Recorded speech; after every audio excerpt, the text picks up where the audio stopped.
There's been enough evidence to show this that's accumulated over the last 30 years, actually. A whole generation, Catarel and others, you can find it all over the world, the evidence. And they claim it's evidence-based educational policy, but of course it's not, because some evidence they ignore and some they accept, and they accept that fits their prejudices or whatever, a state of mind. That is the problem. And I think the only way we can deal with this is to form a whole coalition of like-minded people, of goodwill for children, like ourselves today, like different organizations in the European, like Eurochild, Make Mothers Matter, all the others, and form a much stronger coalition, because that's the only way. If it's so frustrating to see all this accumulation of the importance of the arts in child development, whether it's music, theatre, gardening, whatever, that it's somehow ignored. And I think somehow the time has come when we have to put all our forces together, regardless of the labels of where we come from or what we stand for, in a united force to bring this change of politics and culture. It's a cultural revolution that's needed in aid of our children. And I think, after 30 years, when I first entered the Parliament to lobby for childhood in 2000, just before 2000, 1998, I met wonderful MEPs who had lovely conversations in the Parliament. And then they would turn to me and say, but actually, why are you here? Children are not citizens. They now are. Okay, they now are. Through the work of like the Alliance and others, we have pushed and pushed and pushed. And now the politicians recognize children as citizens, taken 20 years. But it's there now. And now that's the next step. And I think if we unite together in our conversations, in our discussions, in our collegiality, then perhaps we can even make a stronger impression. Otherwise, it's extremely frustrating. So it's also a sense of appealing to politicians' humanity. They have children. They've been children, and that's why it's called Alliance for Childhood, not Alliance for Children. We call ourselves Alliance for Childhood because we can awaken in ourselves what Emmanuel described, this sense of wonder, this sense of beauty, this sense of trust, imagination, playfulness, and they all lie at the basis of the arts that we practice or try and practice. And I think this is a matter of our consciousness individually as well as on a societal level. And we can do that by talking to each other, by sharing things like we've done today, where we meet each other, even in this technological way, sharing of minds, of mindsets, and encouragement. When we know other people are alongside us and other people feel what we feel. And when we know that, that gives us the strength and courage to stand up in the world and say, we have to change this for all our children, especially the children who suffer, especially those children who've been traumatized, of which there are so many.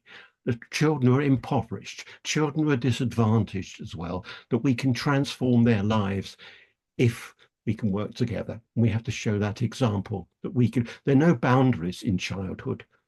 Children don't have boundaries. They're open to everything around them in the world around them. And their sense of wonder carry them into so many different worlds. We have to refine it in an adult way, in a conscious way. And that's what we try to do together in the meetings like this, just to awaken something in ourselves that gives us a sense of hope and a better future for our children. And this has been part of the program that we've started on today. So that is, I'm afraid, and the word political is loaded, but it is the work of the polis, of us. We are members of a polis, of a community, not just our national communities or economic communities.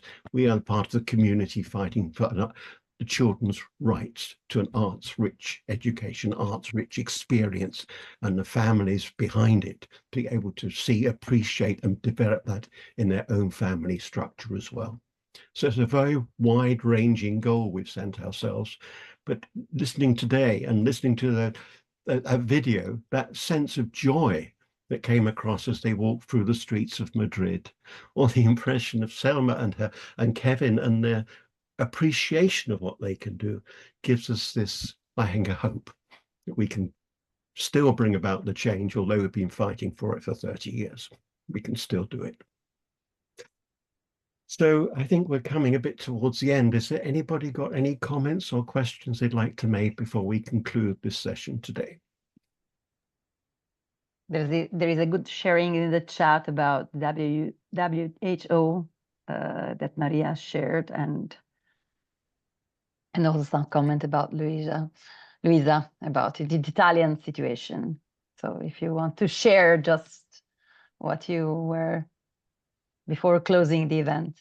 Yes, because there was a sort of concern about the ability to include people with specific learning or specific special needs. And in Italy, we have a system that is integrated, but it is still difficult. Although it is there and it is in force, it is still difficult to make everybody aware that music is an important part of that kind of education. And it can foster all the rest of learnings and all the rest of curricula. To come back to what Emmanuel was saying before, that the emotional part is sort of neglected.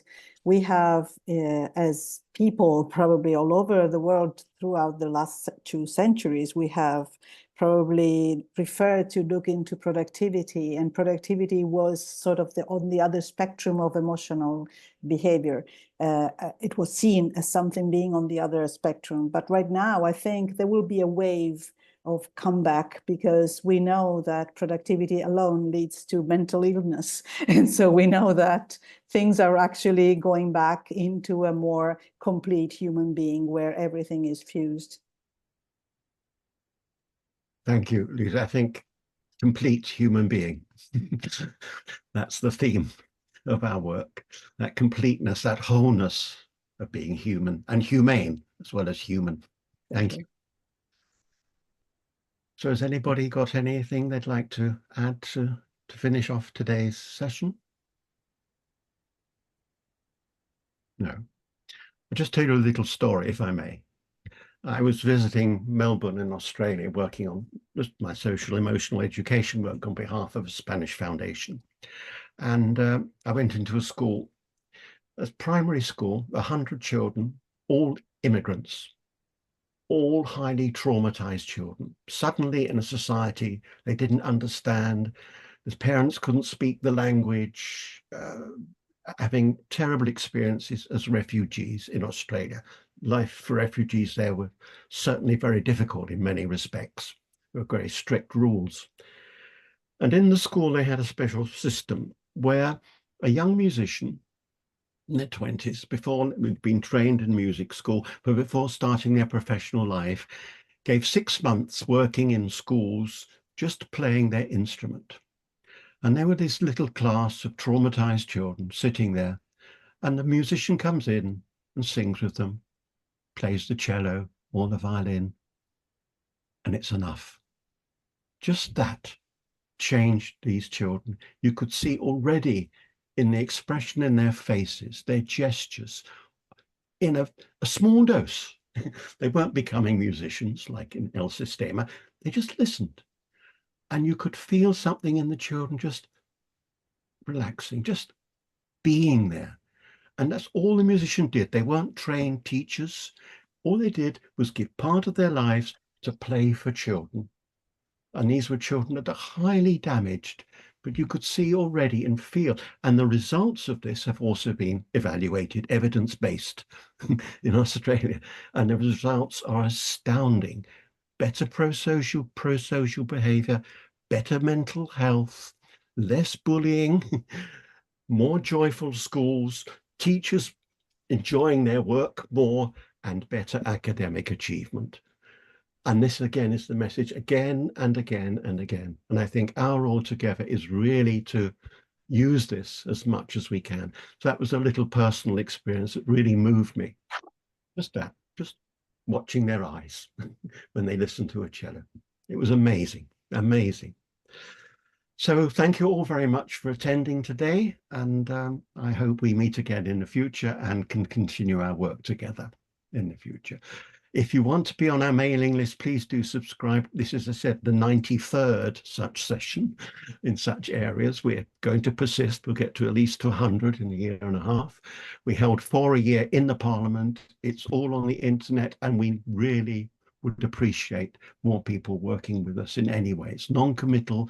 We are a sort of a very unusual NGO in that we're all about collegiality, not about legality and all the structures. We just want to work together. And that's what we try and create, a warm-heartedness for children and for each other as colleagues. So if any of you would like to subscribe or be to our little invitations each time, do let Chiara know. And we look forward to working with you all again in the future. So thank you all very much for being with us, and until next time.